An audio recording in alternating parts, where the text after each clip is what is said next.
Home सुरू होतं म्हणून मी घरात काम करत बसलेले. अचानक कोणीतरी दरवाजा ठोठवू लागलं.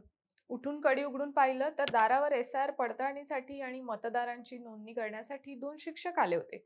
त्यांनी विचारलेली सगळी माहिती मी त्यांना सांगितली. पण मला एक प्रश्न पडला.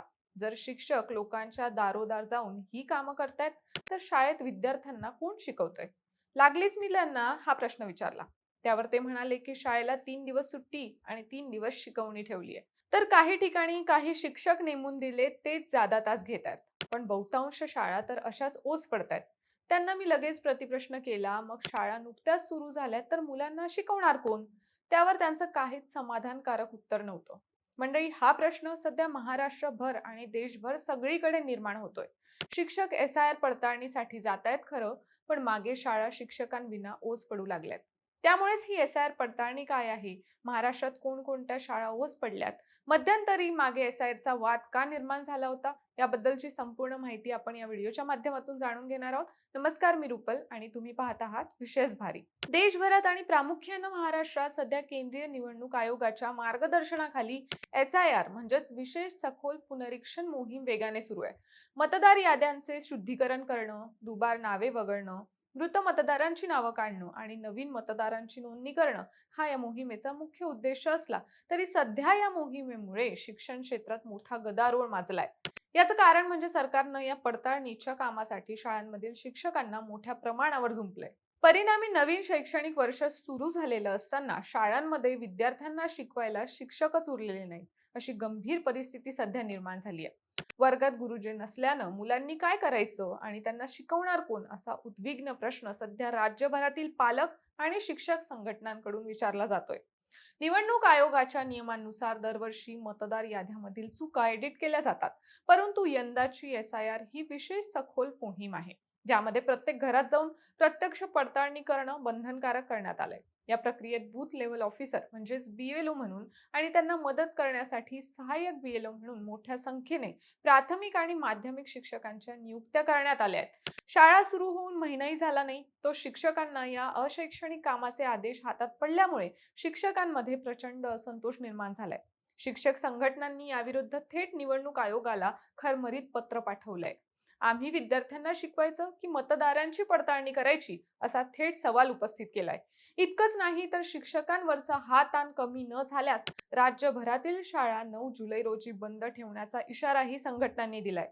या पार्श्वभूमीवर धाराशिव सारख्या काही जिल्ह्यात जिल्हाधिकाऱ्यांनी परिस्थितीचं गांभीर्य ओळखून शिक्षकांना या कामातून त्वरित मुक्त करण्याचं आणि त्यांच्या जागी ग्रामसेवक, तलाठी किंवा अंगणवाडी सेवकांसारखी इतर शासकीय कर्मचाऱ्यांची नियुक्ती करण्याचे आदेश दिलेत. परंतु अनेक जिल्ह्यात परिस्थिती अशी आहे की अजूनही शाळा कुलूप बंद राहण्याची किंवा शिक्षकांविना ओस पडण्याची भीती कायम आहे. मंडळी, नाशिक जिल्ह्यातील दिंडोरी तालुका किंवा अमरावती, नागपूर, छत्रपती संभाजीनगर आणि विदर्भातील अनेक ग्रामीण भागातील जिल्हा परिषद शाळांमध्ये सध्या भयान शांतता पाहायला मिळते.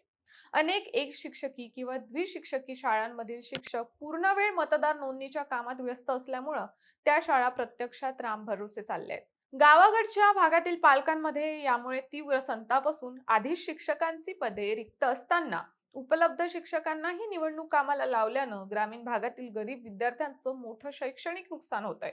या एसआयआर मतदार पडताळणीच्या प्रक्रियेत शिक्षकांना अक्षरशः घाम गाळावा लागतोय. हे काम केवळ नावापुरतं डिजिटल नसून त्यासाठी अतोनात शारीरिक आणि मानसिक कष्टाची गरज आहे. शिक्षकांना भर उन्हात किंवा पावसात घरोघरी जाऊन पूर्व भरलेले अर्ज मतदारांना वाटावे लागतात.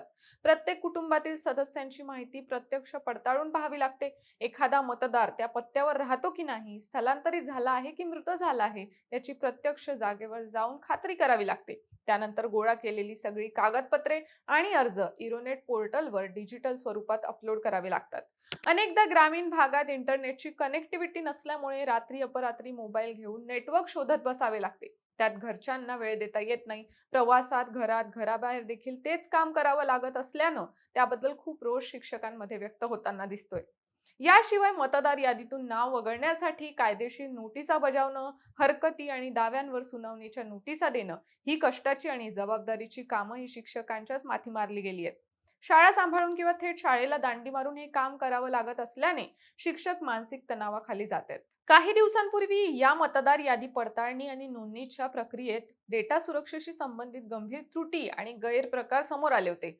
अनेक ठिकाणी मतदारांची गोपनीय माहिती लीक झाल्याच्या किंवा बनावट ओळखपत्रांच्या आधारे बोगस मतदार नोंदणीचे प्रयत्न झाल्याचे आरोप झाले होते. काही राजकीय पक्षांनी तर यंत्रणेचा गैरवापर करून विशिष्ट भागातील विरोधी मतदारांची नावं यादीतून पद्धतशीरपणे वगळण्यात आल्याचा संशय व्यक्त केला होता, ज्यामुळे मोठा राजकीय गदारोळ झाला होता. याच पार्श्वभूमीवर मतदार याद्या पूर्णपणे पारदर्शक आणि अचूक बनवण्यासाठी निवडणूक आयोगानं ही एसआयआरची अत्यंत कडक मोहीम हाती घेतली आहे. बाकी मंडळी, तुम्हाला या शिक्षकांच्या परिस्थितीबद्दल काय वाटतंय हे आम्हाला कमेंट्स करून नक्की सांगा आणि विशेष भारीच्या YouTube चॅनलला सबस्क्राईब करायला विसरू नका.